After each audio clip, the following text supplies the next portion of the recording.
Welcome, Defenders Digest viewers. We want to celebrate with you Onapsis' 15-year celebration. And huge shout out to the Onapsis community and to all of our believers and customers. I have one of the three co-founders with me here, as you know, on our typical Defenders Digest viewing, where we cover all things ERP security. So I have JP, and there's the two other co-founders are Vico and Mariano. JP, let me hand it over to you on this big, momentous 15-year celebration. Thank you, Paul. Yes, we are very happy to achieve this important milestone of 15 years. Feels like yesterday when we started, and soon after that we started getting more customers, products, new products, reporting vulnerabilities, securing some of the largest organizations and some of the largest SAP implementations throughout the world. So really happy to achieve these milestones and for many more years to come. But yeah, it's a good way to start the Defenders Digest on this September Defenders Digest edition, where we Onapsis is going through the 15th years anniversary. So with that, we have a couple of topics to cover, and we'll switch our backgrounds and then continue with the normal edition of Defenders Digest with our traditional backgrounds. Absolutely. Here we go. So starting off with our, again, September Defenders Digest, we wanted to point out that there was 19 new and updated SAP security patches released this month, including updates to one hot news and one high priority note. The Onapsis Research Labs, our team, supported SAP in patching 12 vulnerabilities covered by 7 SAP security notes. With that said, let's jump into some interesting content that JP is going to discuss. Absolutely. Thank you, Paul. And actually, before doing that, I want to emphasize on the importance of the contribution of the Onapsis Research Labs on this. We're talking about more than a third of the patches released by SAP in September were actually generated because of findings identified and reported by the Onapsis Research Labs.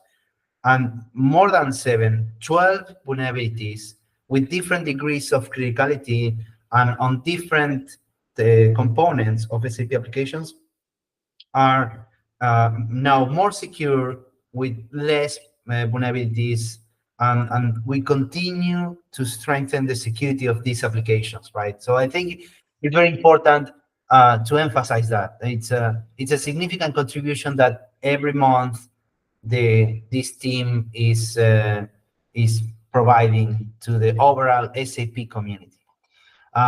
So thank you for bringing that topic up, Paul. I think it's an important component of the security of SAP applications.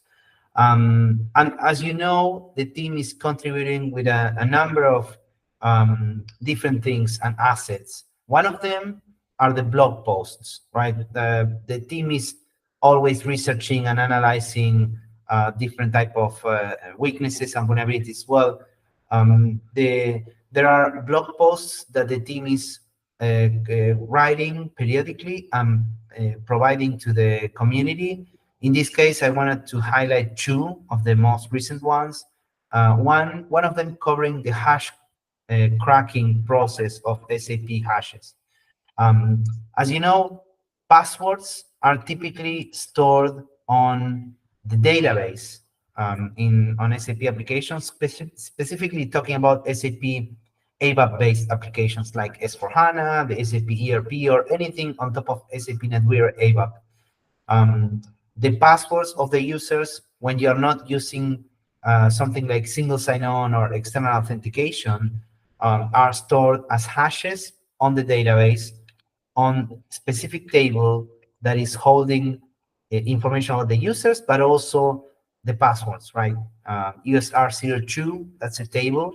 And the way those passwords are hashed is going to depend on a number of different configurations, the versions, the kernel version, the version of the system.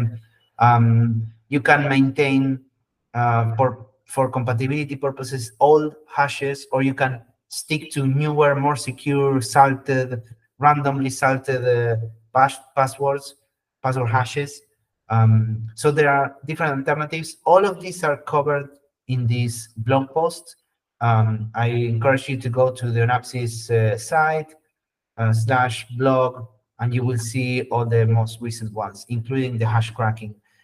In this blog post, you will see the different type of hashing mechanisms and how someone would be able to crack those hashes, going to the plain text that generated those hashes. Why is that important? Well, in many cases, we do that as part of penetration testing, right? As you know, the team is doing mostly research, but also they are engaged into pen tests for different implementations of SAP systems.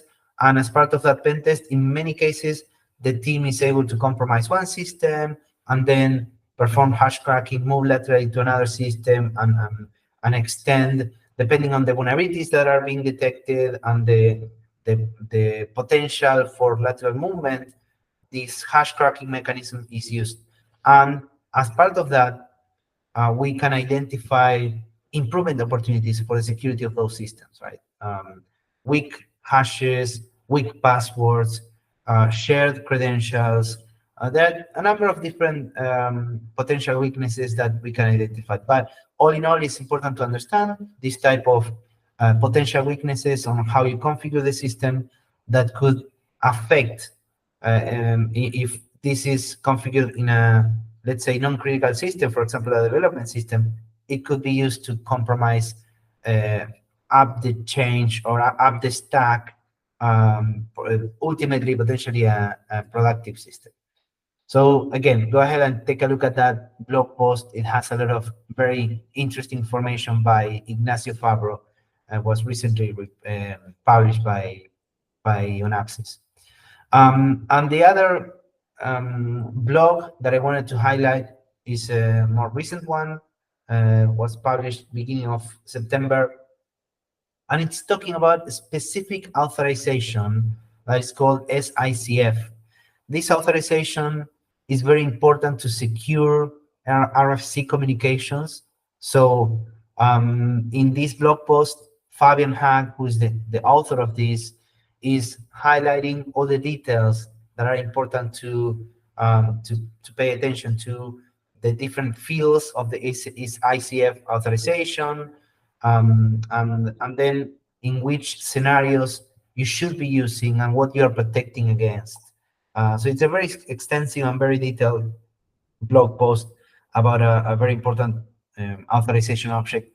In many cases, organizations focus a lot in traditional authorization objects like ST code, S program, SWDs, SWNAM to access tables.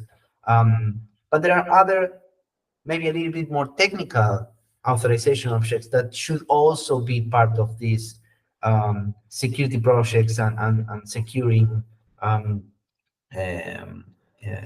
let's say, initiatives, right? So another blog post that I would highly recommend you to take a look at, and the team will continue to write more and to publish more content with the intent of helping organizations in improving the maturity of their security posture when it comes to security or cybersecurity for SAP applications. And I think with that, Paul, we covered all the topics that we had for today, right? Yeah, I think so. I think we can just about wrap it up. So to wrap it up, I think it's important to, we started off with the introduction of the 15-year anniversary. Let's close that off and give special thanks to all the humans, right? All the people that are here at Onapsis, both past and present. Big shout out and thanks to our customers, to everyone who's working with us, believes in us. Thank you to the executives. Thank you to the founders, JP, Mariano, and Vico. And of course, thank you to our board of directors, and thank you to our investors. I mean, it takes a village, and we've got a whole bunch of people that believe in what we do. And to JP's point, we've got certainly a very bright future. So stay tuned. Absolutely. Thank you all. Have a good one. Thank you. Bye.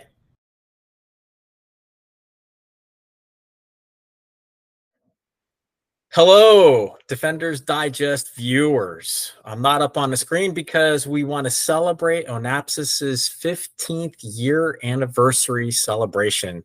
Congratulations to 15 years for Onapsis. Congratulations to the co-founders, one of which I have on the line here, JP, along with the other co-founders, Vic and Vico.